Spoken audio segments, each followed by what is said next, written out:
avanza en la Cámara de Representantes la importante y polémica reforma laboral. Nos da mucho gusto saludar a esta hora al representante Andrés Forero, que es uno de los ponentes de la reforma. Representante Forero, un gusto saludarlo. Juan, muy buenos días, un saludo para ti, un saludo para la mesa y para toda la audiencia. Antes de entrar en los temas de fondo, le pregunto por uno de forma, o mejor, por uno de aroma. Es que me dicen que todavía en esas votaciones se sienten los fuertes aromas de mermelada que quedaron heredados de la presidencia del anterior presidente Calle. ¿Le ha olido a mermelada en la aprobación de esta reforma? Pues Juan, no, yo no me atrevo a hablar de esos aromas, pues yo obviamente soy respetuoso de mis compañeros. Lo que sí puedo decir es que varios partidos que en principio uno esperaría que no acompañaran una reforma de esta naturaleza, pues lo están haciendo. Hay que reconocer que han logrado que se morigeren algunas disposiciones, pero pues básicamente han servido no solamente para hacer quórum, sino que están votando esa reforma. Está el Partido Conservador, está el Partido Liberal, está el partido de la U, que yo reconozco que han logrado que se frenen algunas disposiciones muy peligrosas, como el artículo 8 que comentamos la vez pasada, que era el que estaba relacionado con la nueva tabla de indemnizaciones de despidos sin justa causa que finalmente se hundió, pero pues estos partidos en la Cámara están sacando adelante el proyecto de reforma, con modificaciones sin duda, pero pues a la postre pues van a afectar principalmente a las pequeñas y medianas empresas. Venga, yo intento poner en funcionamiento un dispositivo nuevo que tenemos, que es una especie de traductor simultáneo. Usted me dice que unos que esperaban, que votaron de otra manera, están votando a favor de la reforma en la primera parte de la respuesta. Pues Juan, la verdad es que las votaciones están dándose de esa manera.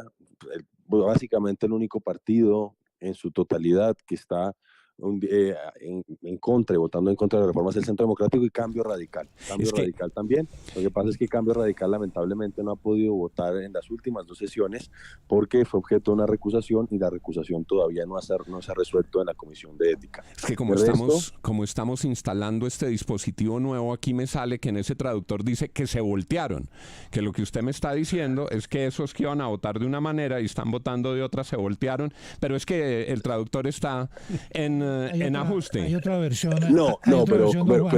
Pero Juan, no es que se hayan volteado, sino que lo que lógico o lo que uno hubiera esperado, por ejemplo, de ciertos partidos es que no hubieran acompañado esta iniciativa, más que se hayan volteado o no, porque pues esto viene de la Comisión Séptima. Por eso, lentejos, eso es otra traducción que se les da, ¿no? Estamos poniendo en aprietos al representante Forero. Nosotros nos quedamos aquí en la cabina y a él le toca allá a irse a batir como un león. Entremos en los temas de fondo. ¿Qué se aprobó ayer que en su opinión es lo más significativo y sobre lo cual hay que poner la lupa? Pues no, doctor Juan, mire, esto es un tema de carácter acumulativo. Son muchas disposiciones que se van aprobando y que uno podría pensar que de manera individual podrían no tener un efecto tan grande.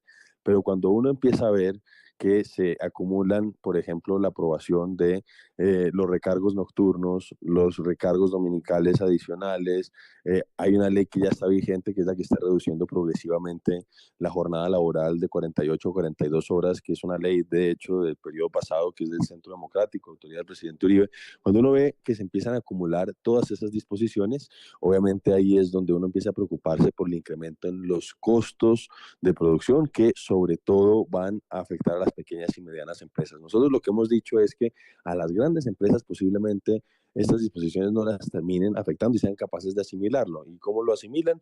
Reflejándolo seguramente en un incremento en el precio. Pero para las pequeñas y medianas empresas esto puede significar, a nuestro juicio, en la práctica la posibilidad de tener que despedir trabajadores. Eso es lo que nos preocupa. Nosotros entendemos, por ejemplo, que si hay un trabajador que mantiene su empleo y está trabajando desde las 7 a las 9 de la noche, pues obviamente se va a ver beneficiado, eso nos parece bien.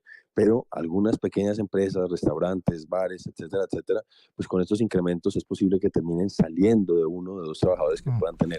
Eso es lo que nos preocupa. Por otro lado, el día de ayer se aprobó un artículo que modifica el artículo 57 del Código Sustantivo del Trabajo, que está relacionado con el tema de las licencias.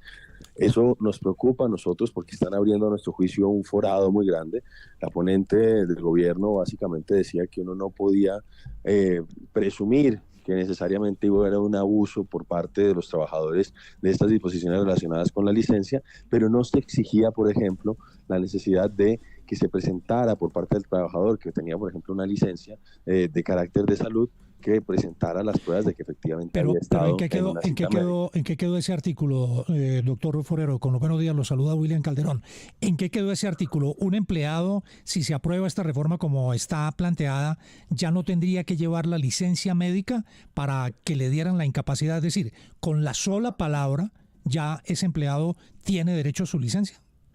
Pues William, es un tema complejo porque en el Código Sustantivo antes de la reforma, o sea, lo que tenemos el día de hoy, se remitía a el, eh, se remitía a un documento que tienen hoy por hoy las empresas y que está definido donde se especifican más o menos cuáles son las condiciones en las que se pueden pedir ese tipo de licencias. Eso está en el artículo del día de hoy, en el Código Sustantivo del Trabajo, artículo 57. Ahí ellos lo terminan eliminando, eso me refiero al numeral 6 puntualmente.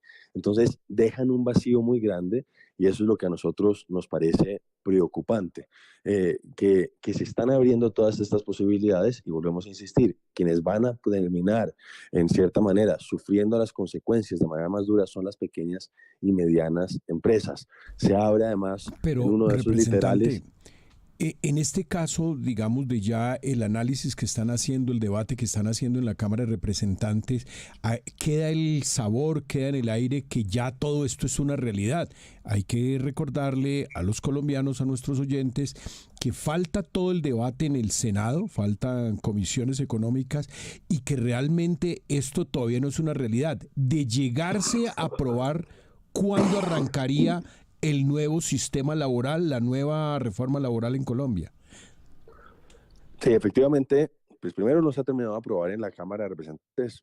Teóricamente el gobierno está esperando que se terminen de aprobar los artículos que faltan el día de hoy y efectivamente quedan dos debates, uno en la Comisión Séptima del Senado y el segundo en la plenaria.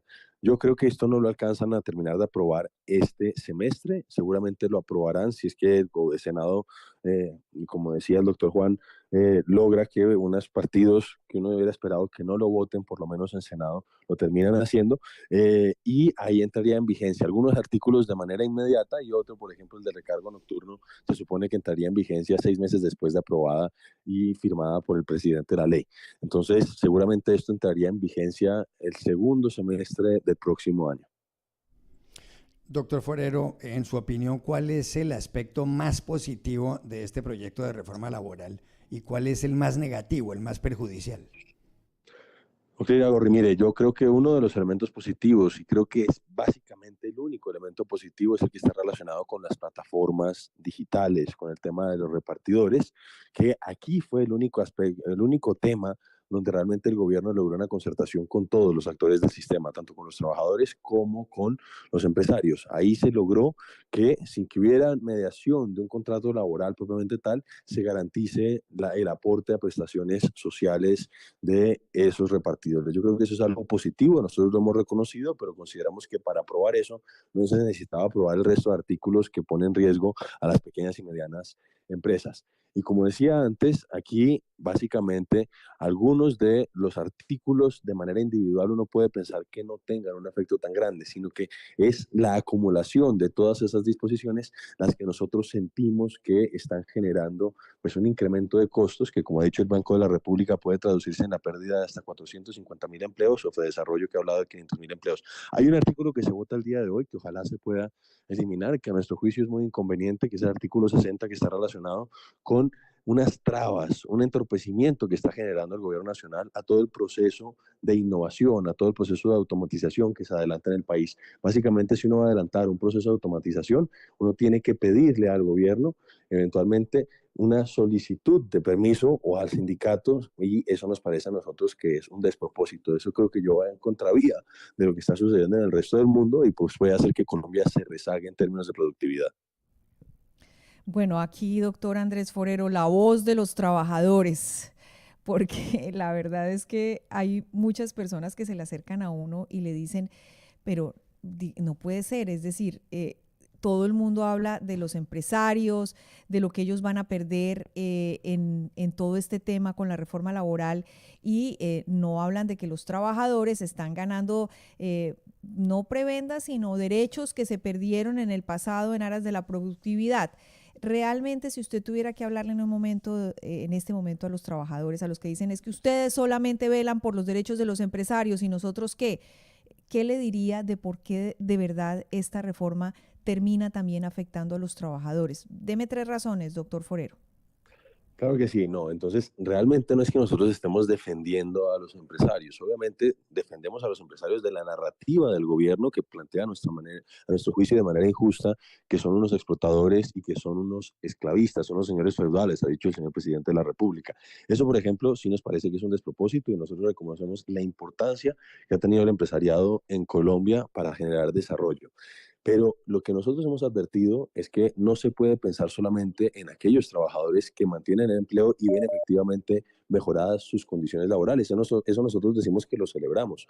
Pero con lo que está planteando el gobierno es que se pueden destruir 450.000 empleos formales según el texto original a juicio del Banco de la República y a juicio de Fedesarrollo. Y ahí es ahí donde a nosotros nos preocupa. Entonces, si nos ponemos, por ejemplo, en una situación donde hay un pequeño y mediano empresario que hoy por hoy está, digamos que, con 3 trabajadores y les está pudiendo pagar y los tiene contratados de manera formal, en algunas circunstancias, estas disposiciones que hemos hablado, la suma del tema del recargo nocturno, la disminución de la jornada laboral, el incremento del recargo dominical, el tema de los contratos de aprendizaje, el tema del incremento de las cuotas de monetización, etcétera, etcétera, que se van acumulando y se van acumulando, eso puede llevar a ese empresario a tener que salir de uno de los 3 trabajadores. Y ahí es donde a nosotros nos preocupa, porque uno de ellos está perdiendo las condiciones que tiene el día de hoy y difícilmente, si es que no se genera incentivo a la formalización, va a poder regresar al trabajo formal. Ahí es donde nosotros decimos que eso es lo que nos preocupa. La ministra tiene que hacerse cargo no solamente de los trabajadores que mantienen su cargo, sino de los que hoy están en la informalidad y los que pueden perder su empleo. Es por eso que nosotros decimos que no es que estemos defendiendo a los empresarios, que también lo hacemos, sino estamos pensando en los efectos no buscados que tiene esta reforma y que termina afectando a quienes quiere favorecer. Miren, por ejemplo, una situación que se presentó ayer, que también está relacionada con el artículo 18, que es el tema de las licencias. Y es que se aprobó que las mujeres eventualmente, si tienen unos cólicos menstruales incapacitantes debidamente justificados, eventualmente pueden tener unas licencias mensuales. Y obviamente eso preocupa porque, a pesar de las buenas intenciones del gobierno, puede generar unos incentivos para que los empresarios no contraten a las mujeres o prefieran contratar hombres. Y eso es algo que a nosotros también nos preocupa. No decimos que eso esté bien por parte de los empresarios, pero estamos previendo consecuencias no buscadas y ahí creemos que afectan también a las trabajadoras. Pues le agradecemos mucho al representante Andrés Forero, que nos va aquí contando todos los días cómo avanza la reforma. Seguiremos muy pendientes. Gracias, representante Forero. A ustedes, doctor Juan, un saludo para usted, para la mesa y para toda la audiencia. Para nuestros oyentes, me confirma el traductor, por supuesto son palabras del traductor, no Andrés Forero, que sí son volteados. Sí, claro. Que esos que iban a votar de una manera y luego aparecen votando de otra. Lo dicta la inteligencia artificial. Lo dicta la inteligencia artificial. Y me dice el detector de aromas que sí está por ahí rondando un olorcito a mermelada en esas votaciones. Lentejos alimentados con mermelada. Sí. Me dice también el traductor que el lentejos era una expresión que se usaba a aquellos que por un plato de lentejas, es decir, por muy poquito, vendían sus opiniones. Bueno, aquí vamos afinando este nuevo aparato. Una palabra rápida, profe Quijano. Esta reforma laboral no está concebida para generar más empleo. No habrá más empleo después de esta reforma laboral. El desempleo en Colombia está siempre más o menos en 2,5 millones de personas. La informalidad en Colombia ya es superior a la formalidad. Este esta reforma laboral ni está enfocada en formalizar, ni está enfocada en generar más empleo. Está enfocada en mantenerle unos privilegios a los que tienen trabajo y satanizar a quienes generan empleo. Es una reforma totalmente mal enfocada que seguramente le va a pasar la cuenta de cobro a quienes pagan impuestos y generan empleo. Una pregunta para nuestras compañeras de la mesa, una pregunta rápida, una rondita con las mujeres de la mesa.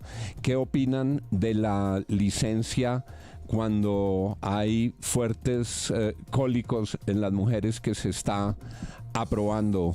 ¿Quién se anima de nuestras compañeras? Darcy. Yo empiezo. Mire, la verdad es que hay que ser mujer para entender lo que los cólicos son para nosotras. El tema es que muchas veces sí terminan siendo incapacitantes. Ahora, yo estoy con el representante Forero y me parece peligroso. Durante muchos años, y ustedes lo saben, no contrataban mujeres porque es que las mujeres van a tener hijos y es que entonces van a los trabajos es a tener hijos y entonces nos cuestan mucho y nos toca darles licencias y a veces tienen 2, 3 hijos y entonces eso se nos vuelve un problema. Pues imagínense ahora con el tema del cólico menstrual. Yo creo que las mujeres pues aprendimos a manejarlo, aprendimos a que hay un tema y hay una época del mes y también hay medicamentos que nos ayudan a llevarlos. Entonces, pues yo la verdad no estoy de acuerdo. Sí creo que ese tipo de concesiones nos sacan del mercado laboral. María Molina, en Washington. Estoy de acuerdo con Darcy, sin embargo, hay casos de casos, Juan, y en esos casos que realmente incapacitan a las mujeres, pues sí es importante que se les dé esa concesión. Pero como digo, son casos de casos, no todos. Diana Mateos en Miami. Bueno, Juan, pues considero que hay momentos en los que realmente puede ser muy doloroso, pero de alguna manera mensualmente cada mujer toma las medidas necesarias, bien sea con medicina, tomando alguna cosa caliente, así que considero que no sería prudente llevar a esta licencia que se aprobara solamente para determinados casos en los que pueda haber un problema de salud por algún quiste o alguna situación extrema, pero no consideraría que fuera prudente aprobar esa licencia. Juli Habib, aquí en nuestra cabina. Bueno, yo estoy en la misma posición que las tres, que Darcy, que María y que Diana. Pienso que en casos extremos, porque como dijo anteriormente Darcy, solo hay que ser mujeres para entender lo que uno vive en este periodo de tiempo, pero considero que es una exageración porque hemos aprendido a llevar o sobrellevar este tipo de situaciones. 6:55 minutos aquí en la FM de RCN. El Gobierno Nacional